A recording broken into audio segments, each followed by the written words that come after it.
একঘেয়েমি মাছের ঝোল খেতে ভালো না লাগলে এই কাসন পোড়া ঝোল বানিয়ে খেয়ে দেখতেই পারেন, বেশ ভালোই লাগে।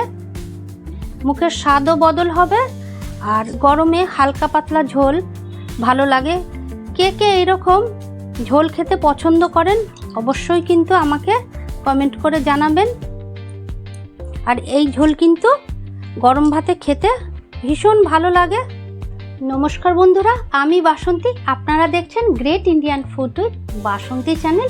অন্যদিনের মতন আজও আমি একটা নতুন রেসিপি নিয়ে আপনাদের সামনে হাজির হয়েছি। পূর্ববঙ্গের বিখ্যাত রেসিপি কাসন পোড়া ঝোল।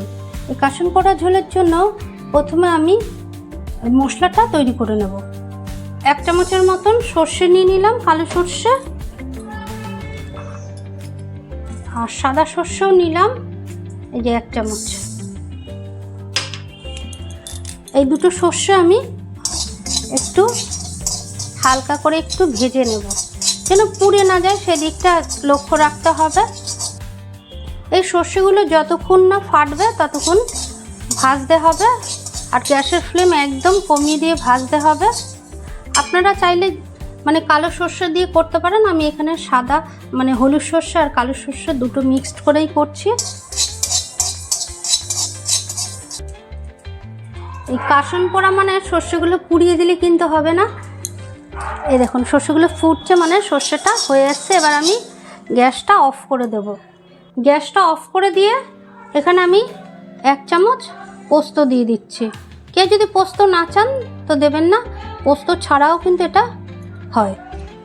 পোস্ত দিলে স্বাদটা একটু ভালো হয়।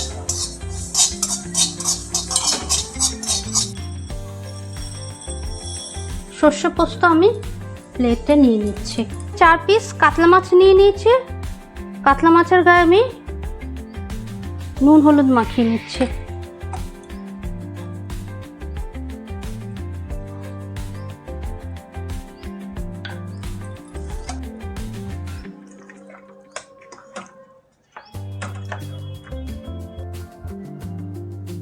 কড়াই গরম করে নিয়েছি, এবার একটু তেল দিয়ে দেবো। সর্ষে তেলের ওপরে একটু নুন দিয়ে দিচ্ছি। নুনটা দিলে মাছগুলো লেগে যাবে না নিচ থেকে।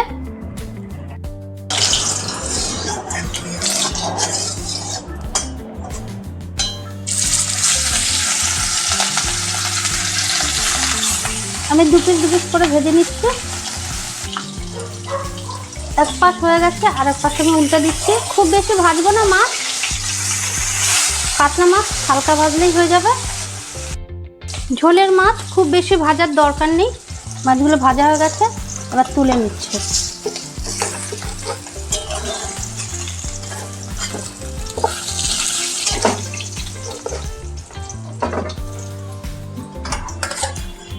এই মাছ দুটো আমি ভেজে নিচ্ছি।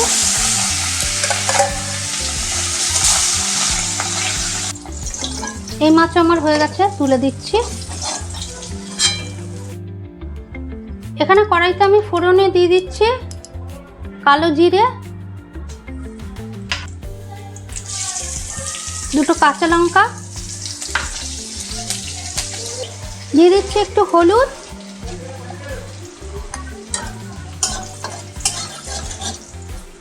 একটু জল দিয়ে দেবো।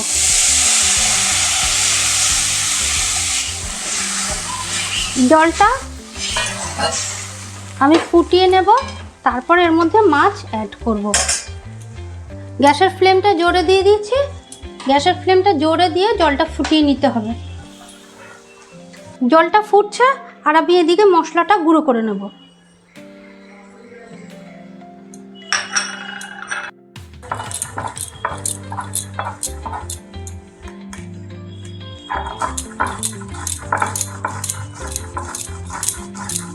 মশলা আমার গুঁড়ো করা হয়ে গেছে। এই সর্ষে পোস্তটা আমি এই প্লেটে তুলে নিচ্ছি। জলটা খুব ভালো ফুটেছে, আর এর মধ্যে আমি কয়েকটা কাঁচা লঙ্কা দিয়ে দিচ্ছি, আর দিয়ে দেবো খুব সামান্য একটু নুন। এবার এতে আমি দিয়ে দিচ্ছি মাছ, ভাজা মাছ এতে আমি সব দিয়ে দিচ্ছি। এই 2-3 মিনিটের মতো ফুটলেই আমি নামিয়ে দেবো। এটা ভীষণ সোজা, একদম হালকা পাতলা রান্না, আর গরমের সময় কিন্তু এই রান্নাটা খেতে বেশ ভালো লাগে। আর এই রকম রান্না কে পছন্দ করেন অবশ্যই কিন্তু আমাকে পরে কমেন্ট করে জানাবেন। আমি 2-3 মিনিটের মতন এটা ফুটিয়ে নিচ্ছি। এই পুরো মশলাটাই আমি দিয়ে দেবো। এই মশলাটা দিয়ে গুঁড়ো করেছি পোস্ত আর সর্ষে, আমি অল্প অল্প নিয়েছি, যতটা লাগবে দিয়ে দিচ্ছি। আমি এই 1 চামচ, এই 2 চামচের মতনই হলো, পুরোটাই আমি দিয়ে দিলাম। কেন যতটা লাগবে ততটাই আমি গুঁড়ো করেছি, বেশি গুঁড়ো করিনি, ওই জন্য পুরোটাই দিয়ে দিলাম। ব্যাস 1 মিনিটের মতন ফুটে উঠলেই নামিয়ে দেবো। মাছগুলো একটু উল্টে দিই।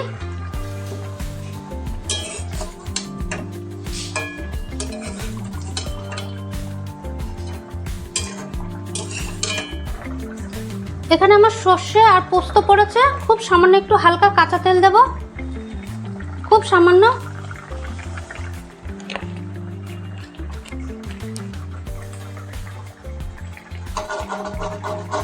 একটু তেলটা নাড়িয়ে চাড়িয়ে দিচ্ছি। অনেকে ধনেপাতা পছন্দ করেন, যারা ধনেপাতা পছন্দ করেন অবশ্যই ধনেপাতা দেবেন। আমি এখানে ধনেপাতা দিলাম না।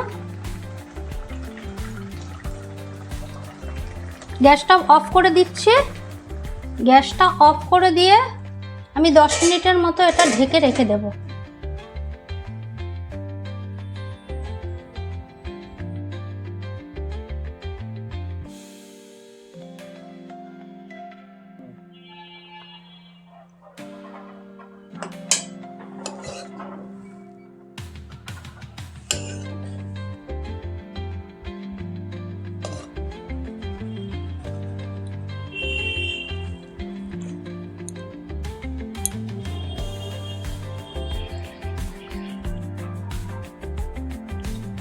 গরমের দিনে কিন্তু এরকম হালকা পাতলা ঝোল কিন্তু ভীষণ আমাদের ভালো লাগে।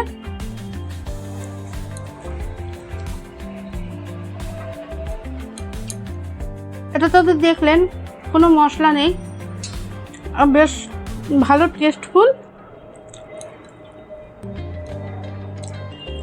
তো আপনারা এরকম বাড়িতে করে খাবেন।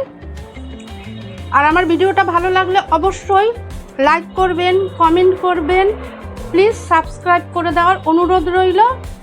আর পাশে থাকা বেল আইকনটি অবশ্যই প্রেস করে দেবেন। তো আজ এই পর্যন্ত, ভালো থাকুন, সুস্থ থাকুন, অল দ্য বেস্ট।